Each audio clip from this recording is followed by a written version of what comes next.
The fans and critics have spoken. John Wick 3 is another great entry into one of the greatest action film franchises of this decade.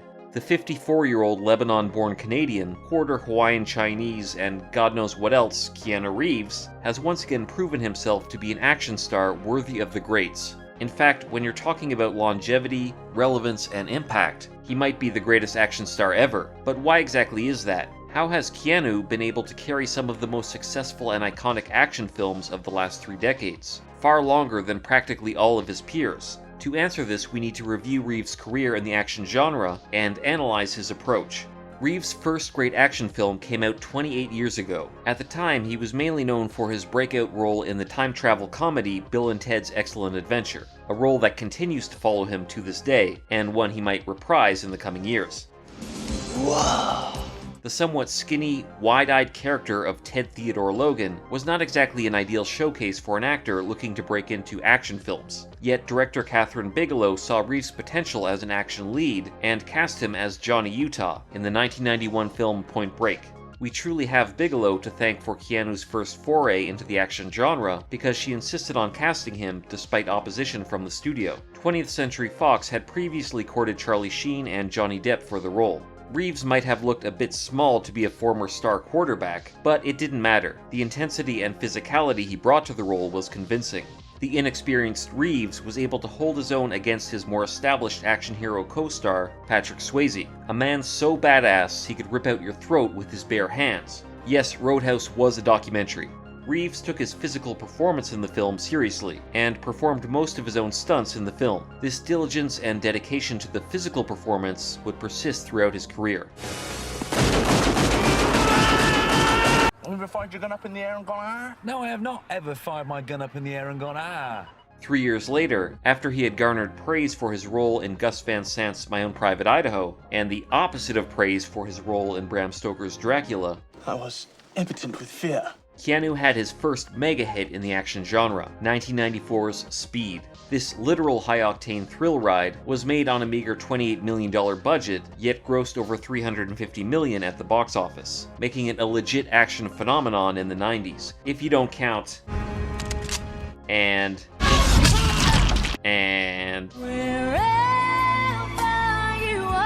But it was up there.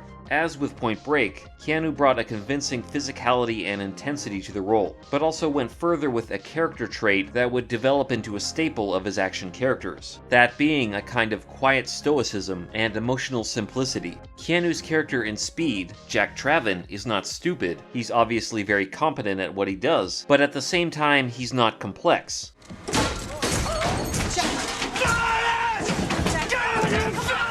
All of the character's emotions and motivations are conveyed in a simple, straightforward manner. Reeves became a sort of contradiction, an elite everyman who is believably capable of heroic feats, but also simple and relatable to an average audience. Reeves would take this further for his next big hit in the action genre, or rather it's a mix of the sci-fi and action genres if you want to be accurate. Of course I'm talking about 1999's The Matrix. Like Point Break and Speed, Keanu was not the first choice for Neo. In fact, the role had been offered to Will Smith, among others like Nicolas Cage, Tom Cruise, and again Johnny Depp. But would any of these actors have been able to effectively play the one, Neo, the everyman whose psychological journey unlocks the god within him? Once again, Reeves took the physical end of this performance very seriously. In reality, he couldn't actually download Kung Fu directly to his brain via a cable. I know Kung Fu. But he did practice the art constantly for the film. This would inspire a love of martial arts that Reeves would continue to pursue in the 2 decades since The Matrix, even going so far as directing his own martial arts film, Man of Tai Chi, in 2013. The character of Neo is a bit of a balancing act. He needs to be naive enough for the journey and exposition to feel unexpected and natural. I can't do this. Yet we also need to believe he's smart enough to be the one, and figure out the code of the Matrix using only his mind. Basically, the character needs to be believably stupid and smart at the same time, a balance that Keanu can pull off. With this role, Keanu developed his stoic simplicity even further, making Neo a kind of blank slate. Again, an elite everyman that we can all identify with. Neo has a personality, but it's simple and non-specific enough that we see ourselves in him. We write ourselves onto his blank slate, and thus he serves as an effective metaphor for our own psychological awakening. All I'm offering is the truth, nothing more.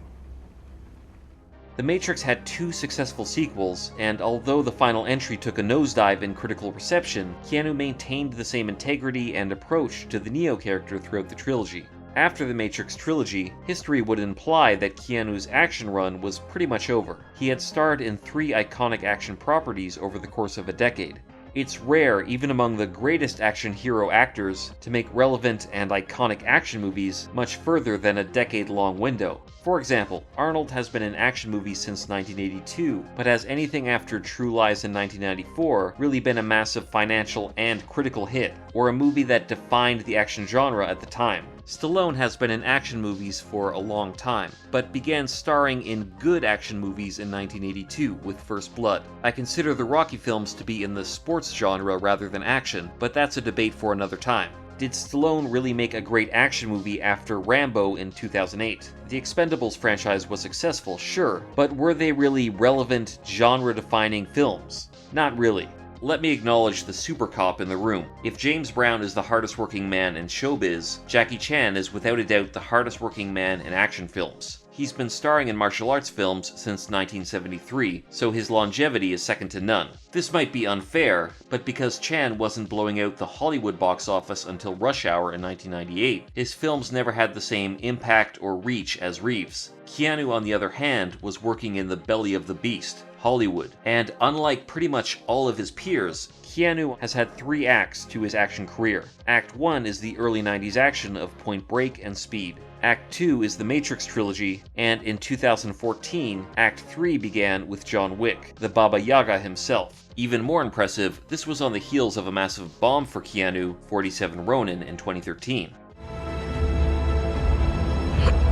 Reeves portrayed his trademark quiet stoicism in the role of Wick. Like Neo, Wick is a kind of blank slate or empty vessel that we can see ourselves in. But there is also something else. Unlike Neo, Wick hasn't simply figured out the code of a digital world, he's figured out the code of the real world, and seems to be operating on a higher level than everyone else. So how did Reeves convincingly portray this violent genius? Reeves made Wick less accessible than his previous action heroes, more distant and mysterious. When you look into Wick's eyes, he seems not all there, almost like he has trouble relating to the emotions and social cues of normal people. I'll make it quick. I promise. I appreciate that. He responds to the social cues of dogs, but people, not as much. I might get into trouble for going where I'm about to go, but Wick seems like he's on the spectrum. Not in a professionally diagnosed sense, but in a uneducated YouTuber sense. This allows the almost superhuman Wick a believability because we accept that he is kind of a idiot savant of combat arts, or a Rain Man of killing, if you will. Wick's distant personality makes his exceptional abilities easier to buy, while his affinity with dogs allows us a window of pathos to an otherwise inaccessible character. Once again, a big part of Reeves' success in the role is his commitment to the physical performances. The director of the John Wick films, Chad Stahelski, began as a stuntman and fight choreographer, and in fact worked with Keanu on the Matrix trilogy. Stahelski has stated in several interviews that Keanu's work ethic on the physical end of the action is exceptional. All of the acting aside, in action films, the physical performances need to be believable, and Reeves, even in his 50s, never fails to deliver on this. Cars, guns, knives, just basic stuff. Keanu has never been the kind of physical specimen that Arnold is, has never seemed a natural tough guy like Willis or Stallone, has never had the physical ability of someone like Chan, was never a first choice for the lead like Cruise, but somehow he has continued to carry some of the most successful, relevant, and iconic action films of the last 3 decades. I believe he achieved this firstly by completely committing to the physical performances, and secondly crafting characters that are both simple and easily accessible, yet believably capable of extraordinary feats. If Keanu Reeves isn't the GOAT action star, he should definitely be in the conversation. The question now is, will Keanu star in a new iconic action film in the years to come, while he's pushing 60? He's one of only a few actors who I believe can. But what do you think? How has Keanu been able to continue creating effective action heroes decade after decade? I would love to know what you think in the comments below. If you enjoyed this video, give it a like, check out these other videos, and subscribe to the channel for more breakdowns and analysis of stories, movies, and the actors who make the movies. Thanks for watching, until next time.